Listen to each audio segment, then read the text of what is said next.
বাংলাদেশ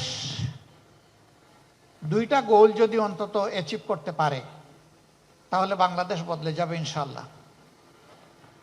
একটা হচ্ছে শিক্ষার ব্যাকবোনটা যদি ঠিক করে দেওয়া যায়, প্রাইমারি থেকে শুরু করে বিশ্ববিদ্যালয় শুরু করতে হবে প্রাইমারি থেকে।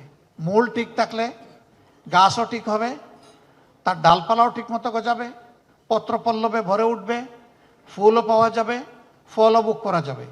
কিন্তু মূলও যদি ঠিক না থাকে তাহলে কিছুই হবে না। এই জন্য আমাদের প্রাইমারি থেকেই আমাদের শুরু করতে হবে।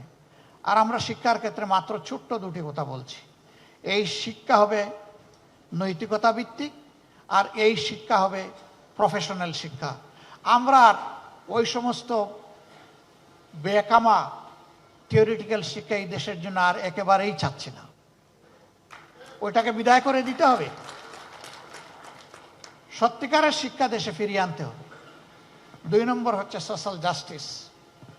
সব ক্ষেত্রে যদি ন্যায় বিচারটা প্রতিষ্ঠিত করা যায়, দুর্নীতি, লুটপাট, চাঁদাবাজি, খুন, রাহাজানি, হত্যা, ধর্ষণ, লুণ্ঠন, গুম সব কিছু নির্মূল হবে। কিন্তু বিচার যদি বিচারের জায়গায় না থাকে তাহলে কোনো কিছুরই কোনো সমাধান করা সম্ভব নয়। এই দুইটা জায়গাটাকে নিতে হবে খুব শক্ত হাতে। এইখানে কোনো ছাড় নাই। সে বিচারের তলোয়ারে যদি আমারও কল্লা উড়ে উড়ে যাবে, কোনো অসুবিধা নেই, কিন্তু ন্যায় বিচার কায়েম হোক। ন্যায় বিচার কায়েম হতে হবে। এই বিচার কোনো ব্যক্তির পদ পদবি, তার প্রভাব প্রতিপত্তি দেখে এই বিচার আর পরিচালিত হওয়া উচিত নয়। এর কবর রচনা হয়ে সত্যিকার অর্থে justice for all and equal, সবার জন্য বিচার, সুবিচার এবং সকলের জন্য সমান বিচার, এটাই নিশ্চিত করতে হবে। এখানে কোনো ইম্পিউনিটি বলে কোনো কথা নাই, ইমিউনিটি বলেও কোনো কথা নাই। এখানে জাস্টিসকে জাস্টিসের জায়গায় নিয়ে যেতে হবে।